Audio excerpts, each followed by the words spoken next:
Good evening, everybody. Apparently there's some delays on the Piccadilly line, so there might be people sneaking in during the course of the next few minutes or so give them a nice warm round of applause as they pitch up.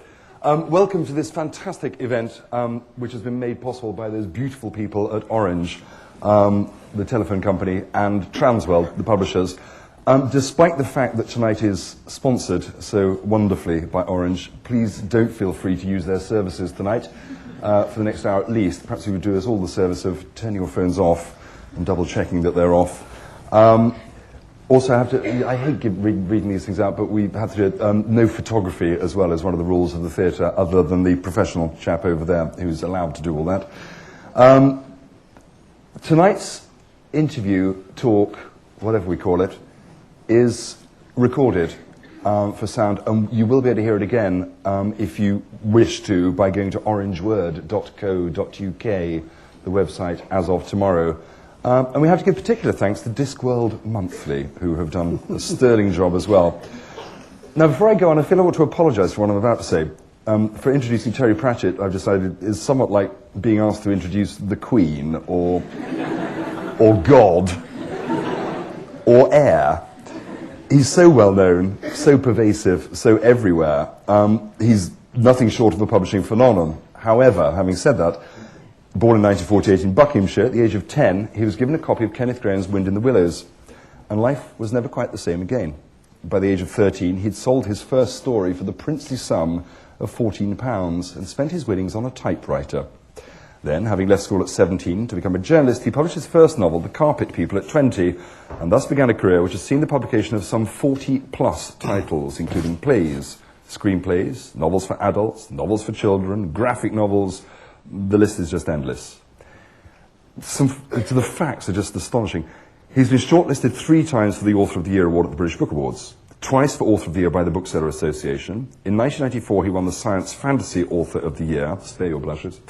In 2004, he Actually, that was an award. It was specially dreamt up. It was actually for the science fiction or fantasy writer who is bald and got a beard, because they felt sorry for me, I think. I wasn't going to read that bit out, but thank you. And you also haven't mentioned, I did get a subsequent award. I think I'd been actually shortlisted more than 3 times as Author of the Year, and you're never ever going to win because there's always someone sexier that year. Prince Charles one year. How do you think that makes me feel? So they came. So I got an award for services to bookselling. Fantastic. I thought that was lovely. And a friend said that's like giving an artist an award for services to picture framing. But I thought, no, it's fine. It's a nibby. You get it, and it's shiny, and you can put it on things. Let me just finish this, and then you will get to see Terry Pratchett interview himself very shortly. In 2002, he also won the Carnegie Medal for The Amazing Morris and His Educated Rodents, the first of a new series of children's novels set in the hitherto adult world of Discworld. He's been translated into 32 languages, sold over 35 million copies worldwide, and since 1988, every new novel has topped either the paperback or hardback bestseller lists, often both, and he's also the only author to have topped the adult and children's bestseller lists simultaneously. And did I also mention that he was awarded an OBE for his services to literature in 1998? Not booksellings, ladies and gentlemen, but literature. And 4 doctorates for the same thing, too. Terry Pratchett, Can OBE, I touch you? delete. Number 5 coming any time now, I can just... Please give a huge Orange Word welcome to Terry Pratchett.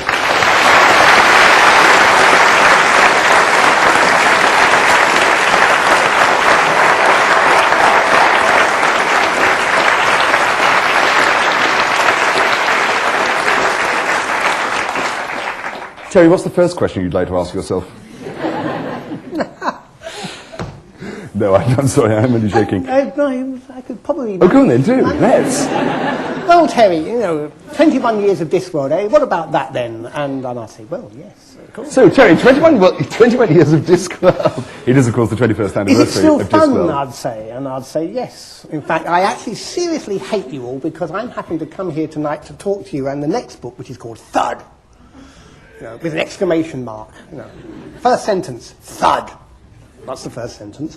That's the sound the body made when it hit the floor. Now you got so many places you can go to with that, and today it just really started to catch fire, and the novel started to unroll itself in front of me, unraveling itself behind me possibly. And all I had to do now was write it, because all the creation had happened and great stuff was happening and it was sparking, and I'm talking to you lot.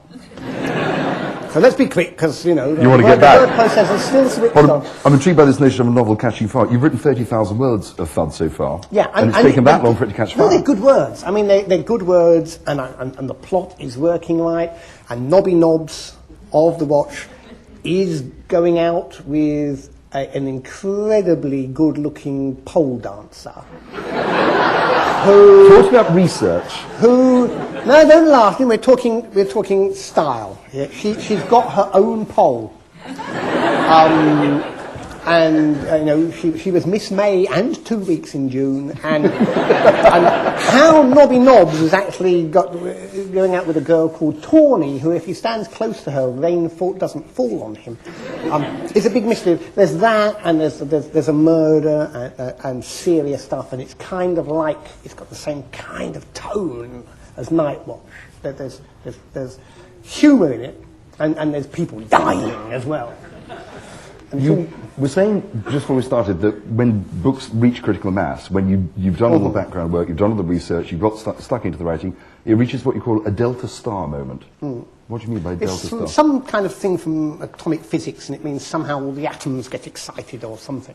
And I came across it in a book once and thought, well, that's what happens when you're writing. You've done all that careful work with the characters and plotting things and especially if you're doing what is essentially starting as a murder mystery, you have to be kind of careful and plot it properly.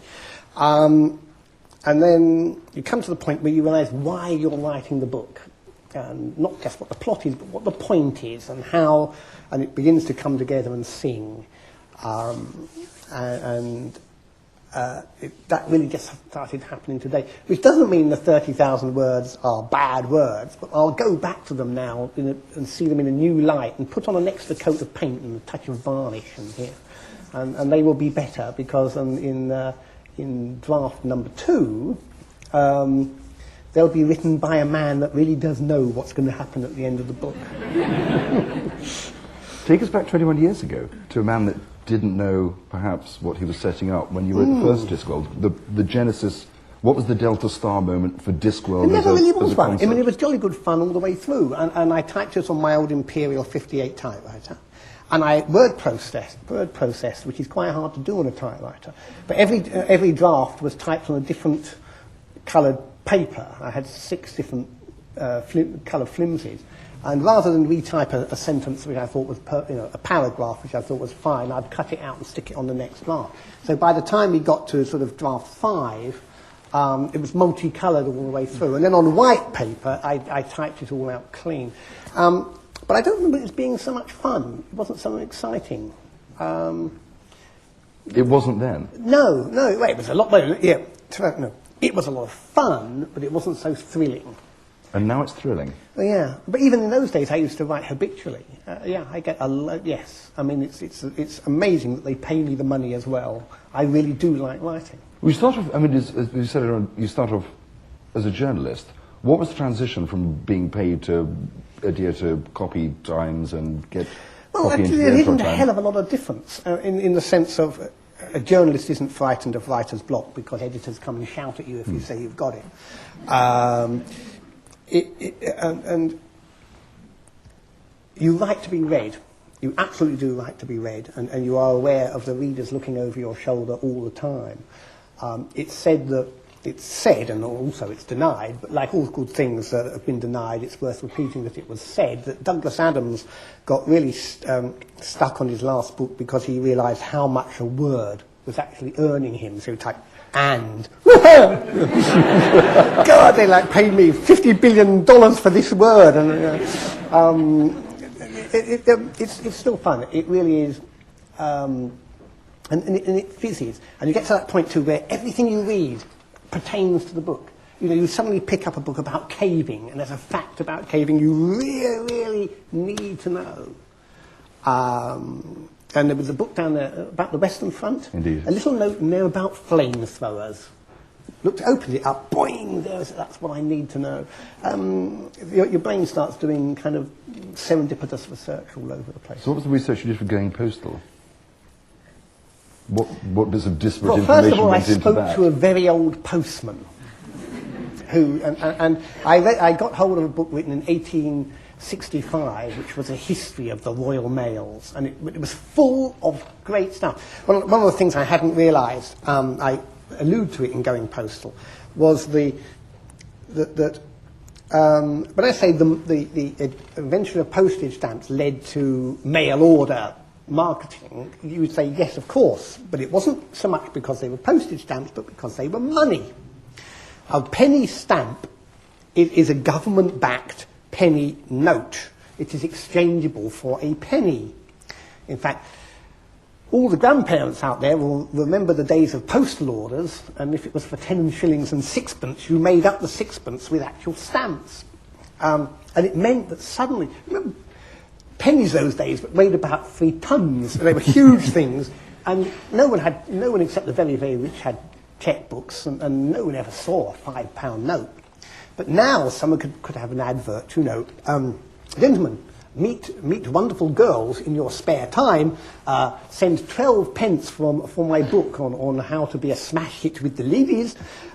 That's it, 12 penny stamps. And it was estimated that some stamps changed hands as currency up to 10 times before they were ever affixed to a letter.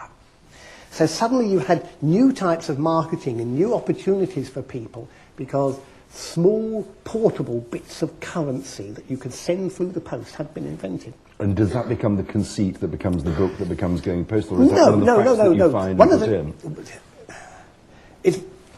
What really happens is finding out little things like that enthrall me, that you find that the world is more complicated than you think it was and more wonderful, and that kind of inspired you to go ahead and write Going Postal. I mean, here's the thing. There's a guy in Wincanton, you don't know this, Wincanton in Somerset twinned itself officially to Ankh-Morpork. I didn't know that. You didn't know? Did you know that? No. They knew that, I didn't. Yeah, but they didn't know it for reading in the newspapers because it never made it into any national newspaper. This place actually twinned itself with a fictional place. Well, they say it's fictional. I've been to Wincanton. It looked quite real to me. You really said you'd been very normal. There were 600 people in costume and lots of other people, and the patrician of Ankh-Morpork signed a little document, and it was great fun. And the guy runs a shop there. And I got together with him and he produced the actual stamps mentioned in Going Postal. And found that there are philatelists all over those ones. These ones? They're based on his design. Philatelists all over the world started ordering them from, making like thousands of pounds worth of stuff. Because they're not real. And philatelists said no, but these are the Cinderellas or something, and they are perfectly legitimately collectible. And he said, yeah, this and the little bits of paper there.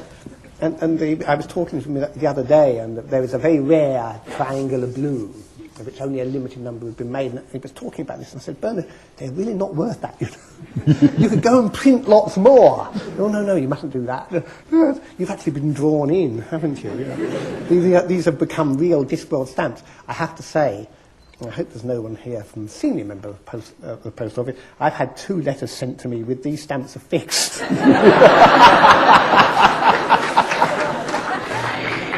Obviously, I got fans in the post office. Absolutely. I'm really hoping that there are some stamps, the cabbage stamps do have cabbage gum on the back. I have to say that on Bernard Pearson's little thing on... God help us. I know because I helped experiment on this. Let me tell you, coal the rabbi, when allowed to rot a bit, gives you the most pungent cabbage smell. And so he will be selling the cabbage-smelling stamps in little jars, which you must not open because the smell doesn't go away. Which is exactly what happens I already wrote that book in Thud, what happened when they did the cabbage-smelling stamp, how one stagecoach was abandoned by passengers and staff in the middle of the plains because they had 7 of these stamps in it. Which is based on a real fact. Tell me. Yes, there was a newspaper near Chicago in a little town which had this a type of local onion, a kind of garlic onion that stunk. But it decided, this paper, that 1 week it would print an edition in ink that smelled of that kind of garlic onion, so that all the far-off sons and daughters of this place would smell this when they got their airmail copies, and be taken back home. And for the first time in history, the US mail trains were allowed to open the windows. And they were being dumped because they absolutely, this ink was beautiful. It stank. It stank out the place wherever they put it. I don't have to invent. I just have to research. I'm beginning to realise this. How comfortable are you with the Supercrape satirist, which I've started to hear increasingly about? I kind of do the stuff. I call myself a fantasy writer, which is actually a kind of a dumb thing to have done. It's one of the... I've made some huge mistakes in my career. One was saying I was a fantasy writer.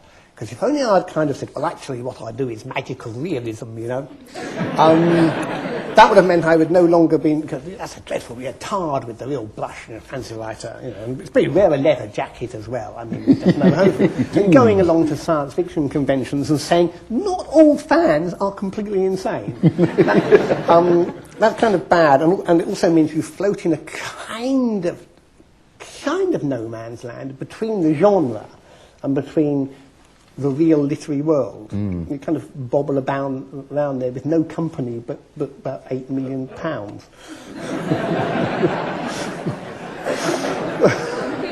Is that a lonely place to be? It's very comfortable. Whatever, however much it is, I don't know. I don't know what I could have done differently in that. And the other thing was writing too many books. 2 books a year, you can't take anyone seriously. Well, that's unfair, because you are taken very seriously. There are people that do take you very seriously. I'm here, they're here, what do you need? Yeah, but perhaps it took a long time to happen. We were talking about this earlier. These days, everyone wants to, Roll of Thunder, publish the next J.K. Rowling or Philip Pullman. Actually, back in the 80s, a lot of them wanted to publish the next Terry Pratchett. Well, exactly. There were 6 next Terry Pratchett's, poor sods. I think there's 2 of them still around because they forgot that the original Terry Pratchett was still there and writing faster than they were. And yet, really, that's not how it goes. You look for someone new. You're not. Actually, it's amazing how far wizards will take you. J.K. Rowling says exactly the same thing. But J.K. Yes, fine. But then, and the next person with wizards, and the next person with wizards. Sooner or later, you're up to here with damn wizards. So there should be something new out there. You've got a wizard in Going Postal. He only to advise. The one in the jar. I rather like him. Yeah, he took early death. Indeed. Well, we've mentioned that great black cloud, J.K. Rowling and Philip Pullman. Oh, that's 2 great black clouds. And one's a bigger cloud than the other cloud. I've coalesced them. Have you read them? How do you view them? Have they been in touch with you? Because not there's any great similarity between the way the 3 of you write or what the 3 of you write, but you are all masters of creating your own universes and sustaining it. I was in Australia a few weeks ago. I was interviewed live then by a lady who said, well, you've clearly been influenced by Tolkien and J.K. Rowling. and all I was thinking then, do not react to this in any way whatsoever. There is absolutely no possible thing you can say or do at this point which is going to help in any way at all. So just pretend that you didn't hear. Yes, I have, in answer to your first question.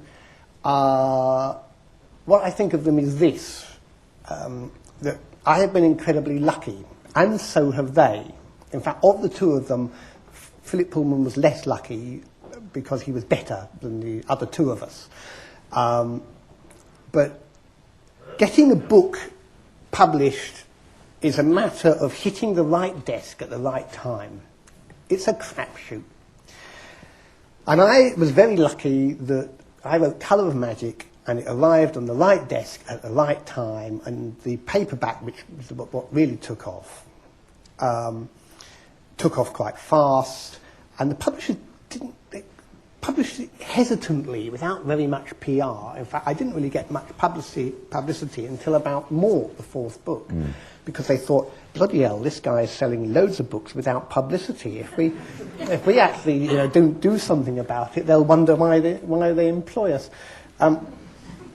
So other people's success is either due to merit or it's due to luck. And since I think my success was due to luck, I'm not going to turn around and complain about anybody else. How does success change the way you view your own writing? How do you quality check? I view it from a more comfortable chair. Well, obviously. A bigger desk. Yeah, I know exactly what you mean. But in terms of monitoring your own quality. You think about it more. You think, that's why people say, oh, can we have another one about Rincewind? Can we have another one with Death and Susan? You're saying it there. Can we have another one with Granny Weatherwax? And I say, no, because they're too easy.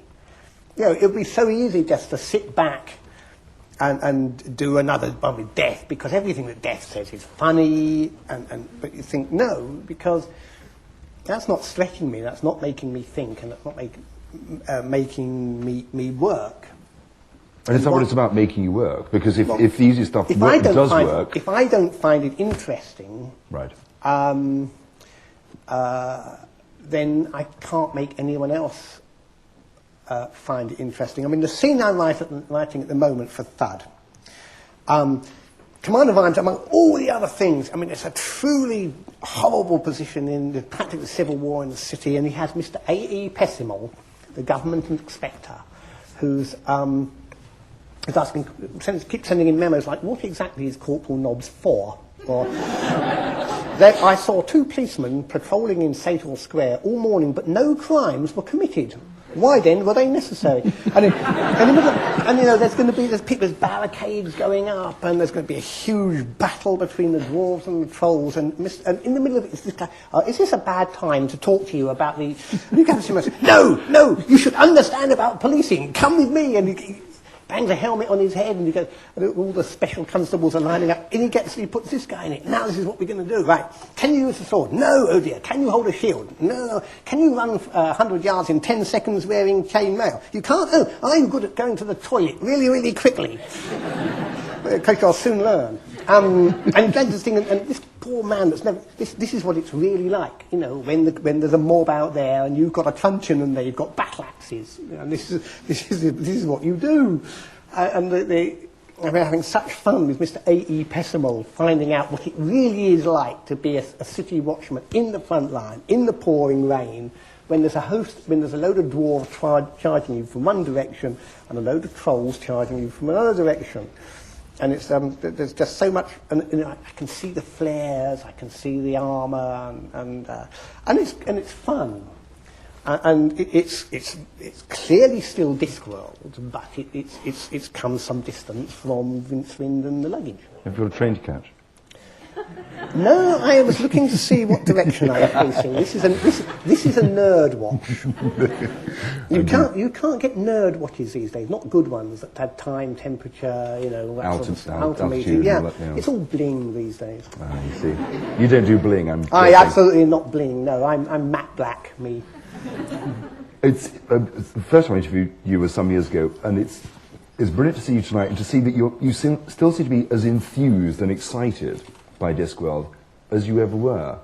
But it rather makes me wonder if, over the course of 21 years, there's ever been a dip in your mind about... have you ever had the day when you've had to drag yourself out of bed and make yourself go to the desk? Seriously high blood pressure at the early part of this year. In fact, this year has been an annus mirabilis, as Her Majesty said.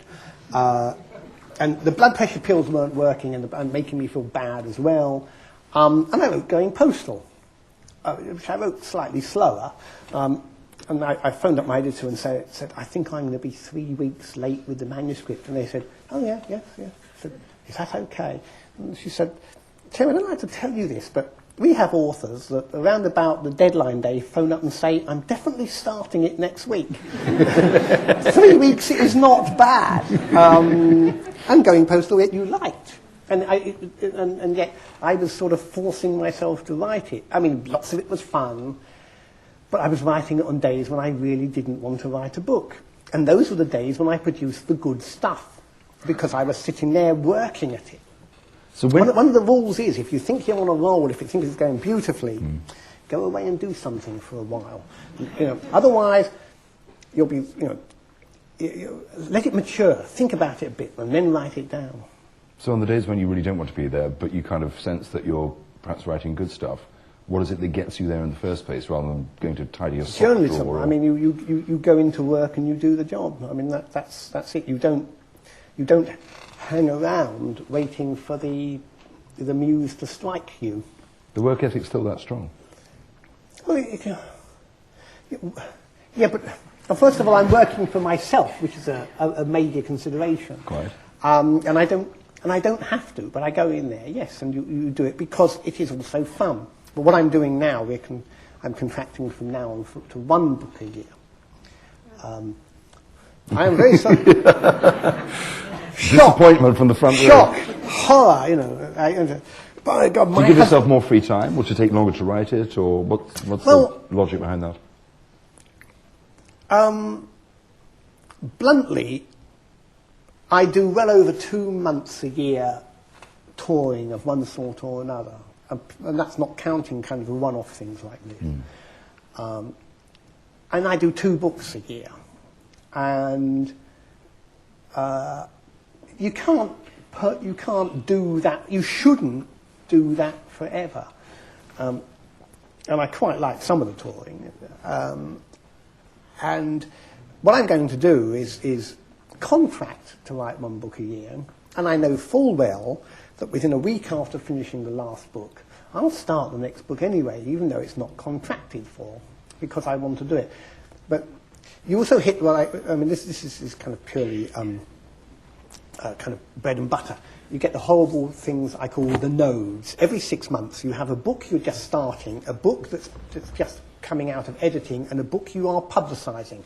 So you get about a month of actually everything going clang, because you have to do everything at once.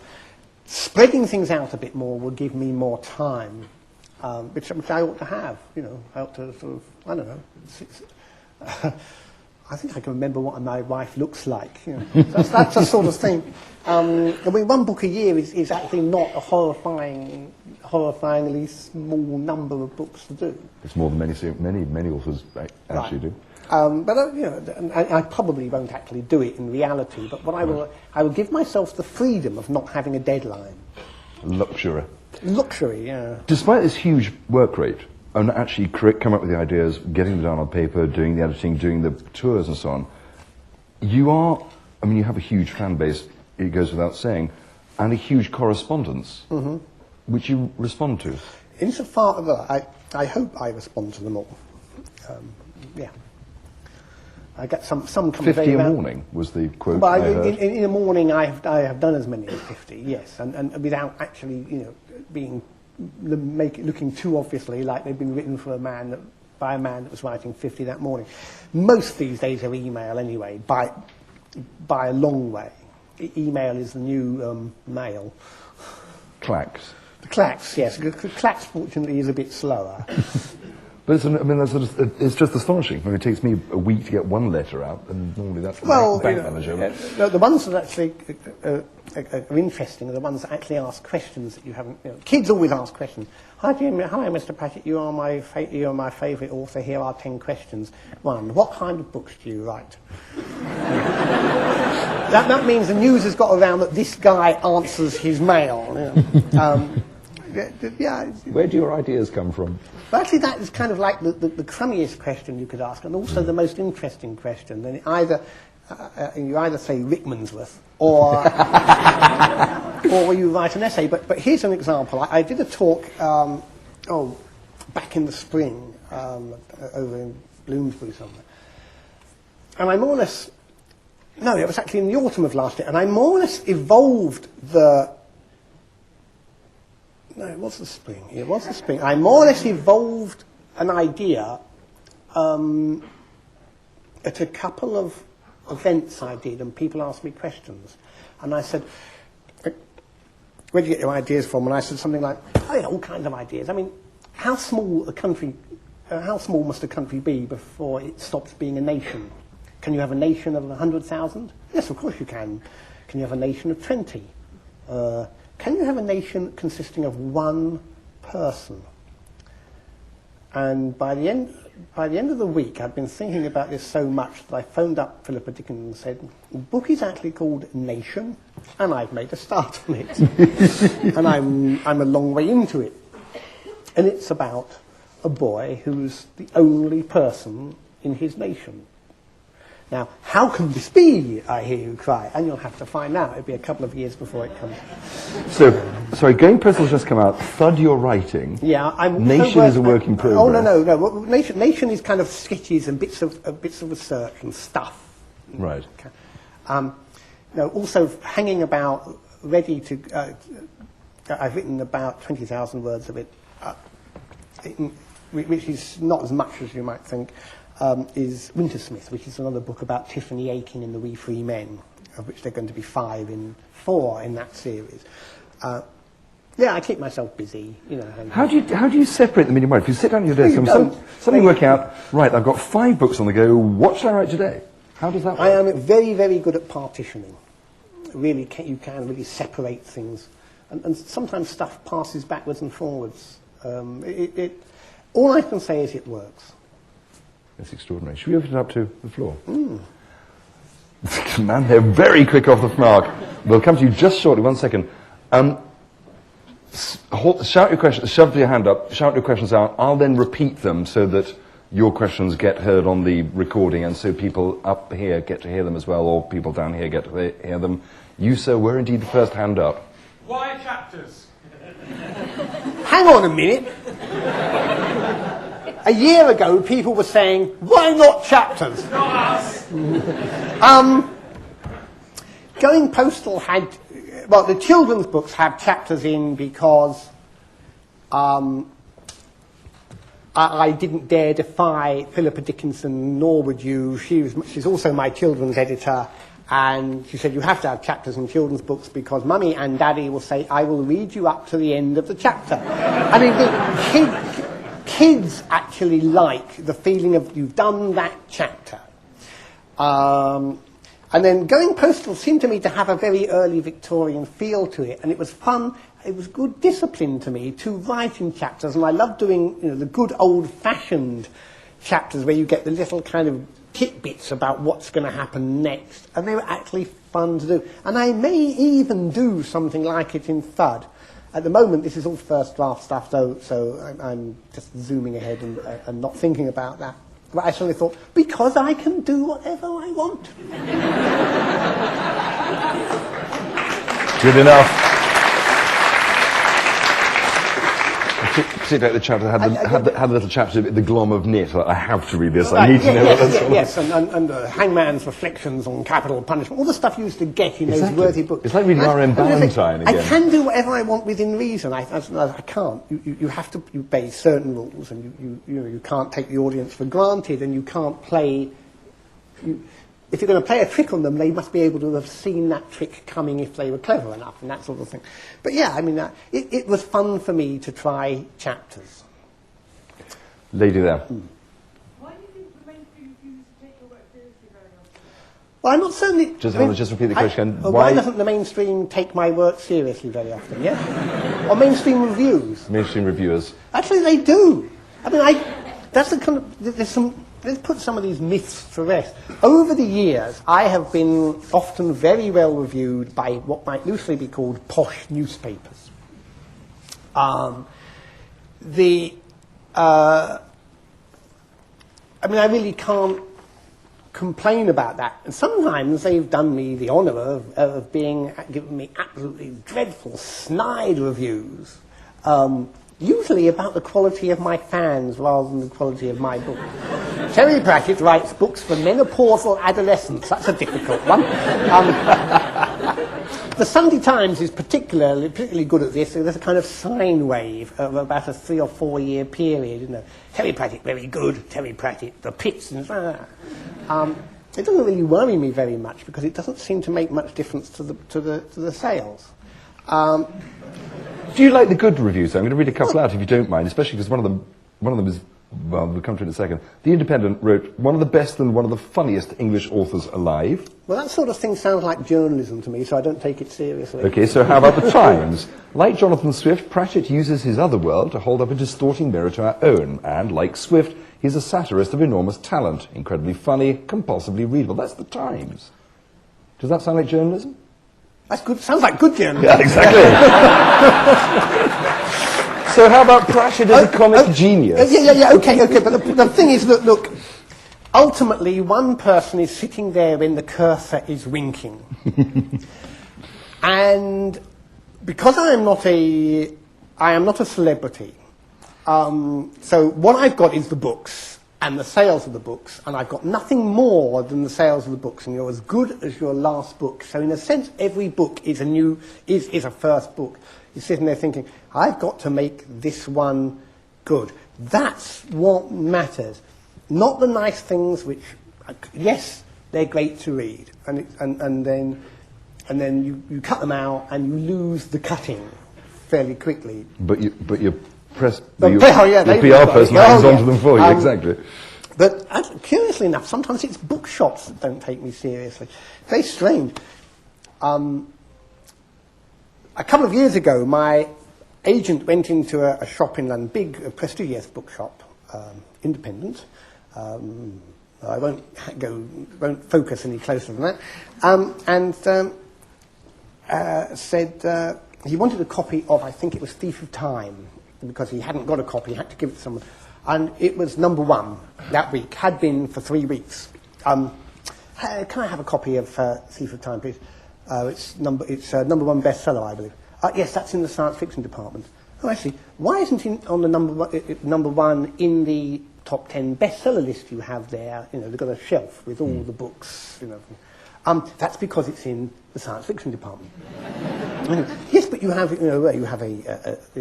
murder mystery there, you have a horror book, but why don't you have Terry Pratchett's Thief of Time? Because we don't let it out of the science fiction department. And I find this all the time. You know you're selling a lot, and I'm not talking about all bookshops by all means, but you go into ones and you think, but there's the bestseller list shelves, and I know the book's #1. But it's not on the bestseller list shelf. And this was, I got an answer to this a few years back when I mentioned this to a bookshop. I'd gone in there, and yes, I was #1 again. And, but my book did not appear in the top 10 bestseller list, although I recognised a lot of other titles in there, in that shelf, as ones that, you know, I was currently selling more than. And the lady, it was beautiful. She said, well, Tim, you're not exactly bestseller material, are you? And then that was such a beautifully crafted sentence. And then afterwards you think, that was so funny that you kind of forget that it's only about numbers. It's not about anything else than the numbers.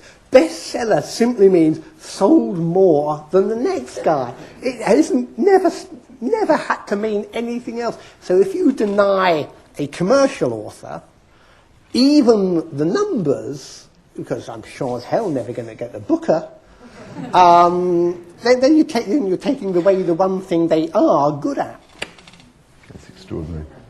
I have to say that I sort of beg to differ. You are a celebrity, and that you always get actually 4 stars when they review you. The lady at the front is saying that Terry's wrong, that actually he is a celebrity. No, I'm just a good author. I'm a well-known author, but I don't do anything other, you know, you're going to have to be on the television. Or Well, would you take part in the upcoming TV series, I'm an author, get me out of here? But look, if they give me the word processor, and I like witchetty grubs, I'd just sit there, I'd eat theirs. I've been into the Australian rainforest, no problems there. You know, I'll probably be voted off for not being cool enough.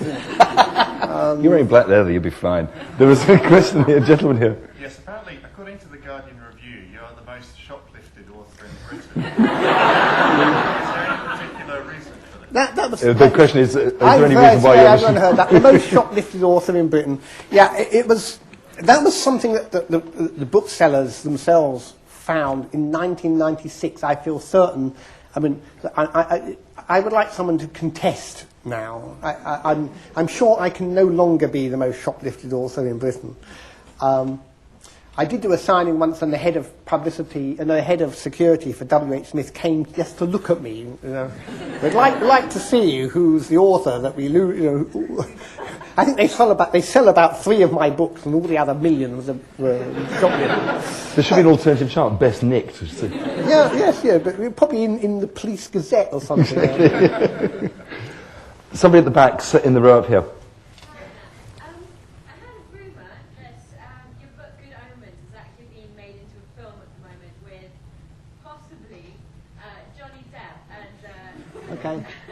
Okay, stop right there, ma'am. Stop right there.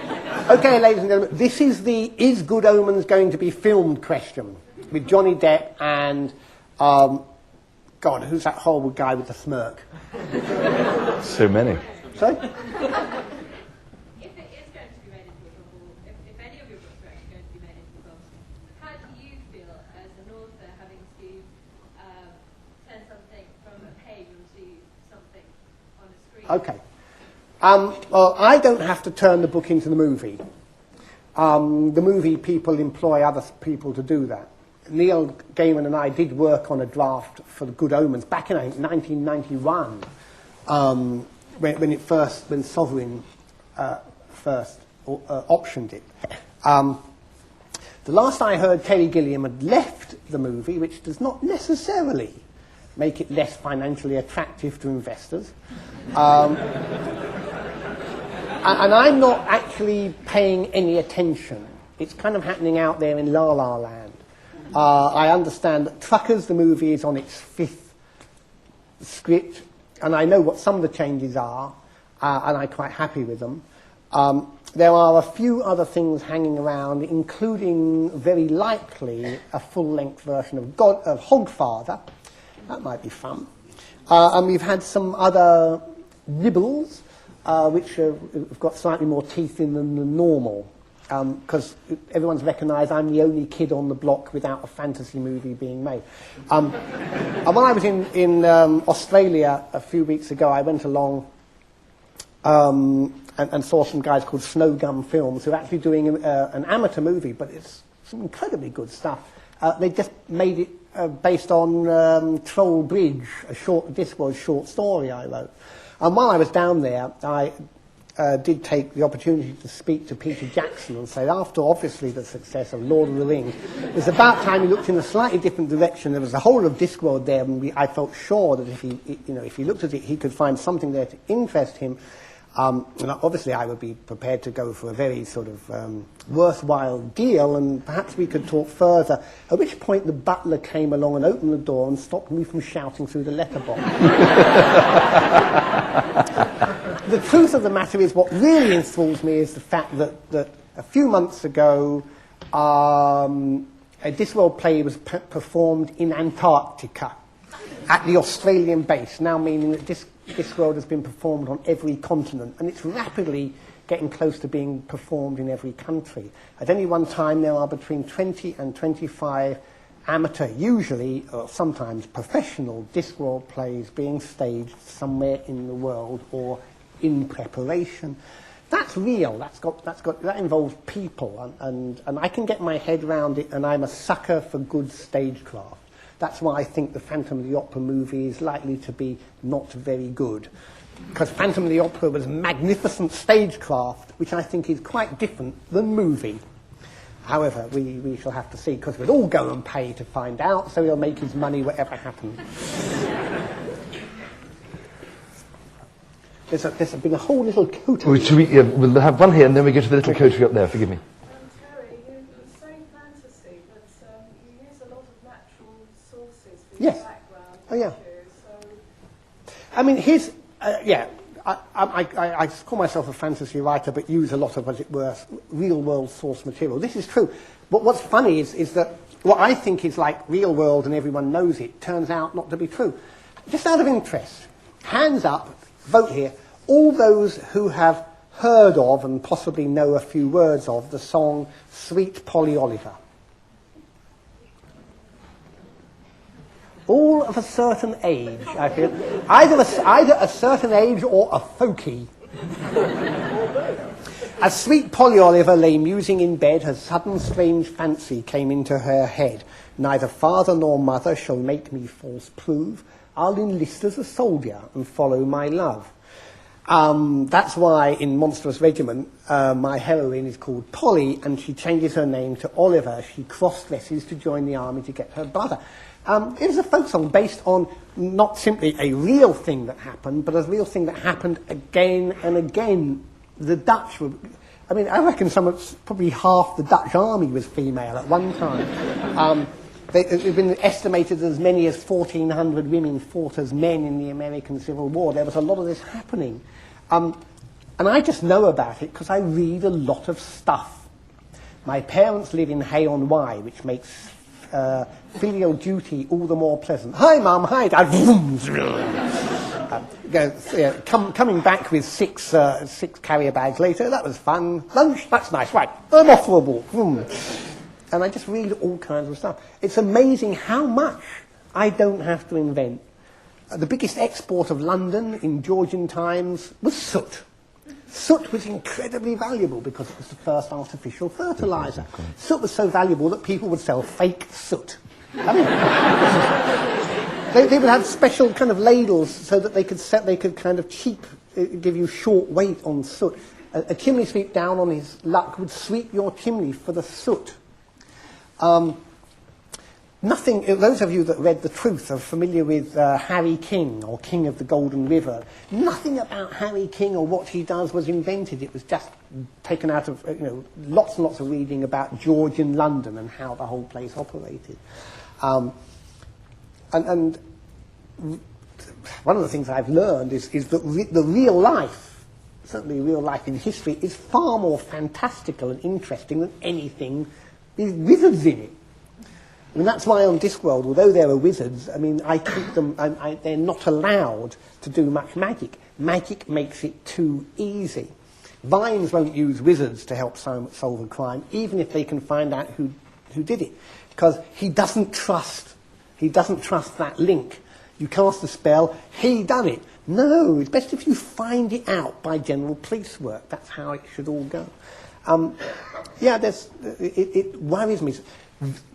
The only thing that I had to invent, there was a troll, and there was a vampire, which Pat didn't need to be there. The only thing I had to invent for Monstrous Regiment were the places. Everything else in the book practically would have been done somewhere in history. There was even a Dutch female sergeant who made a point of spotting and enlisting cross-dressed women. I didn't actually find that out till after I'd invented Sergeant Jackram, which struck me as kind of very weird. My powers of invention were not outstripping that of reality. We make it up, boys and girls. We come to the coterie up here.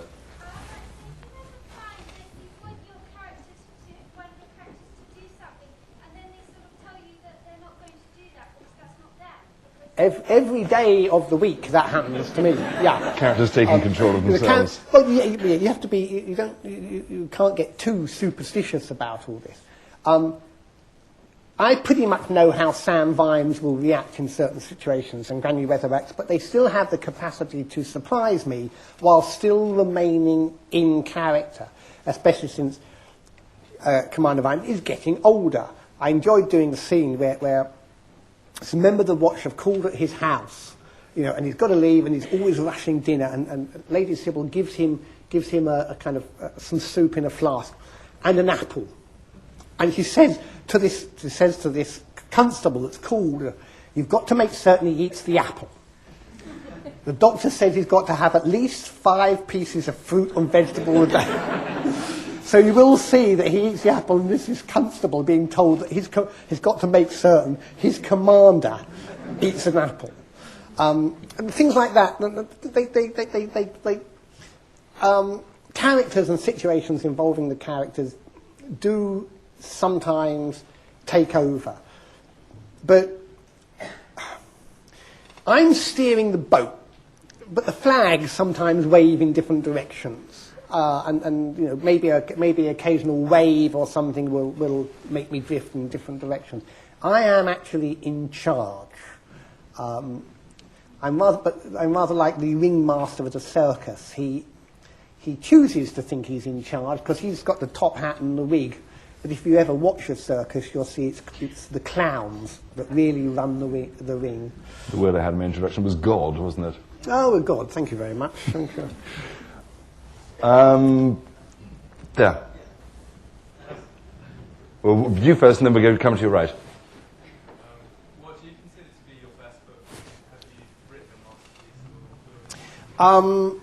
What do I consider my best book? Probably The We Free Men. I think I work hard at the children's books because I'm not a child, for one thing.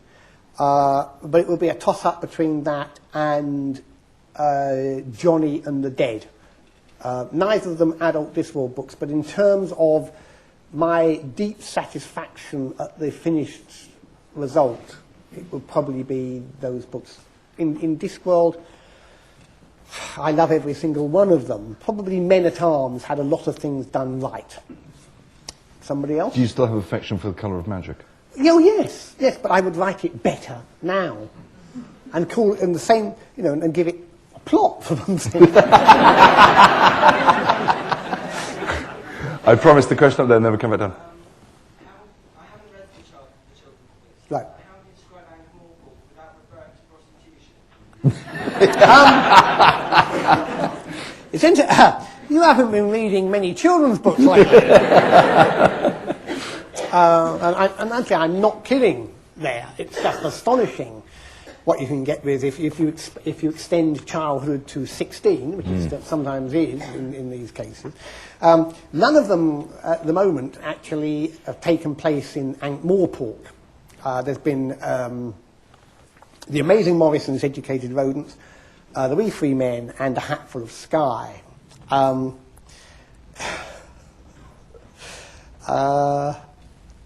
I don't know. But put it like this: if I had to, I know I would come up with a way of doing it, which was not dishonest. Kids now are kind of an unusual bunch. They're very, very adult in a lot of ways, and still absolutely kids in others. And it's kind of very difficult. There's a character of Tiffany Aching in the books. Individual reviewers said that Tiffany Aching, who's 11 years old, in A Hatful of Sky, was far too young for 11, and another one said is far too old for 11. So being far too young for 11 and far too old for 11 is about how you feel when you're a girl aged 11, I think. Right.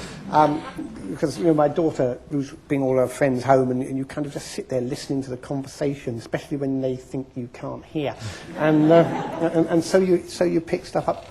I think I could handle it if the circumstances arose. At the Discworld convention this year, they had a big sort of convention-wide competition, and there were the Guild of Seamstresses, and they had to, as it were, sell favours in exchange for tokens. The favours being little pink ribbons. The youngest member of the Guild of Seamstresses turned out to be 10. But she thought it was very jolly, all these women in the really jolly clothes and the ribbons. She was very good at getting the ribbons. And when I kind of mentioned this, my slight unease here, it turned out that the convention committee, a very responsible bunch of people, were making certain this young lady was having lots of fun and her mum was quite happy about it. Probably the most watched person on earth, apart from George Bush, She's gone into room 3, and it was great. Everyone had fun. She had fun, and it was. As it should be. It was as it should be.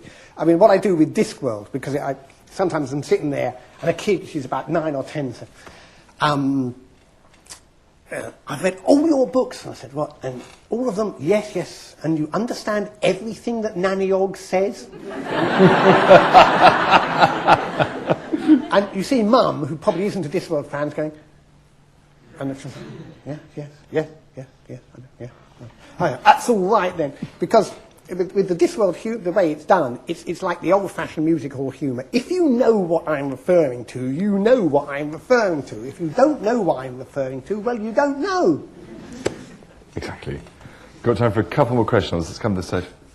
I'm interested in your sense of whimsy. What authors did you like when you were young? Were they whimsical? Well, it depends on Whimsical is one of those words like I was going to say Wayne and Zaki, but you know what I mean, which carry a whole baggage with them, which may not be the same baggage for me as it is for you. How would you define whimsical?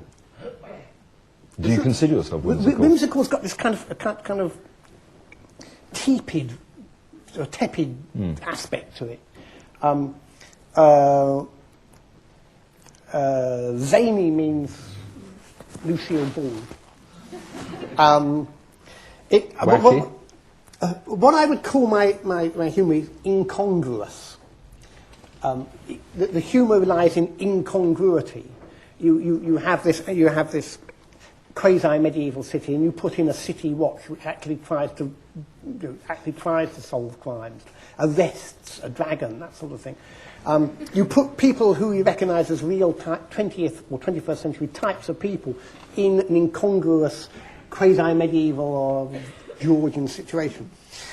I didn't really start reading much until I was 10. Books I remember with great pleasure was The Winds and the Willows, already mentioned. There was Tove Janssen's Finn Family Moomin Troll series, which I can still read with pleasure.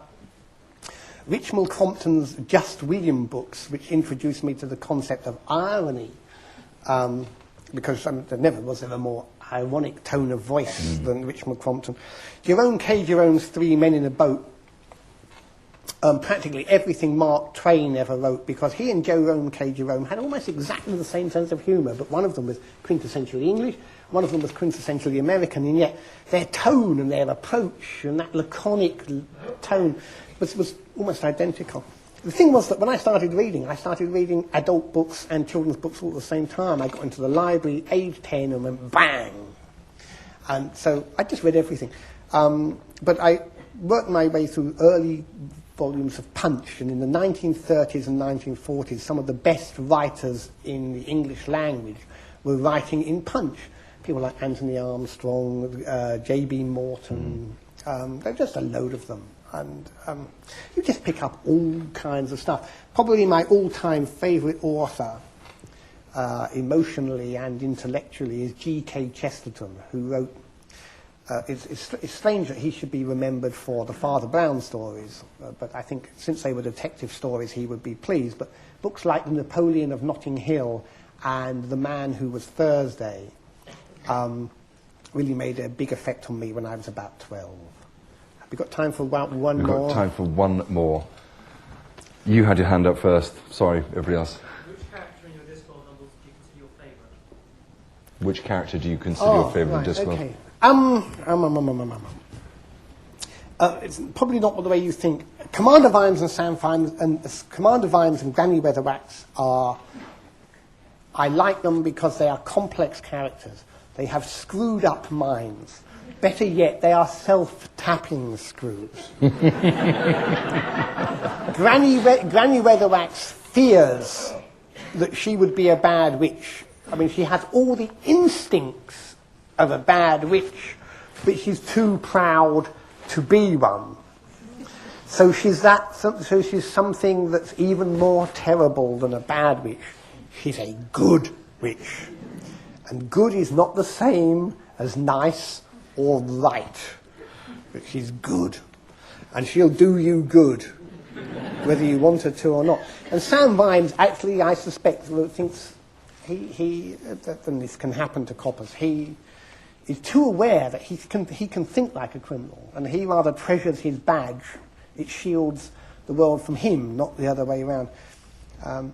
In the book, in Thud, you're inside his mind, and he knows he's not giving enough time to his son. He knows he's not home often enough for his wife, and he knows he's got a city watch to run, and there is no alternative to the life he leads. But without him, he believes he's indispensable, and he may be, and without him, these bad things will happen, and so he gets through the days as best he can. And frankly, that makes him better than Rincewind, as far as I'm concerned. Characters like Death and the Librarian are great characters, but they have not got an inner monologue.